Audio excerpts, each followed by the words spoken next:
كيقول لك المزاب والكلاب ما كيتذكروا في كتاب. دابا اول ما كنسميو حنا المغاربه هذه الجمله كتجيك شويه عنصريه معنصره شويه قدحيه فيها شي حاجه خايبه للمزاب ياك. امي تبغى تزور القبايه امي تزور عزري العلوه. انا اليوم جيت نغير للمغاربه كاملين المفهوم ديال هاد الكلمات، وبغيت نقول لخويا المزابي واختي المزابيه خاصكم تهزوا راسكم فوق وتفتخروا بهذا المثال. شحال من واحد فينا ملي كيسمع داك المثال ديال المزاب والكلاب ما مذكورينش في الكتاب كيسحبوا الكتاب هو القران الكريم، والحقيقه هي عكس ذلك.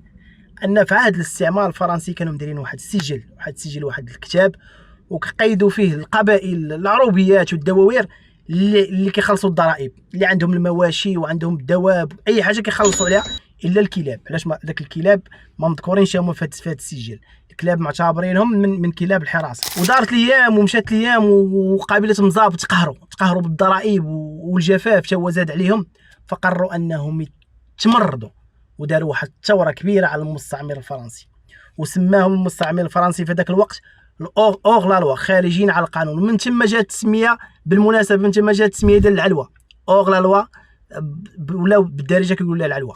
وتمردت قبائل مزاب على المستعمر الفرنسي وما بقاوش كيعطيو الضرائب وما بقاوش كيخلصوا، وحيدوا سمياتهم من داك السجل. اذا الكلاب اللي كيتحسبوا ديال الحراسه ما بقايش في السجل، وجات قبائل مزاب اللي هي اللي تارت على المستعمر وتمردات عليه وتا هما حيدوهم من السجل وما بقاوش كيخلصوا الضرائب، ومن تما جات سميه مزاب. والكلاب ما مذكورين في الكتاب هو السجل ديال الضرائب. تحيه للناس مزاب.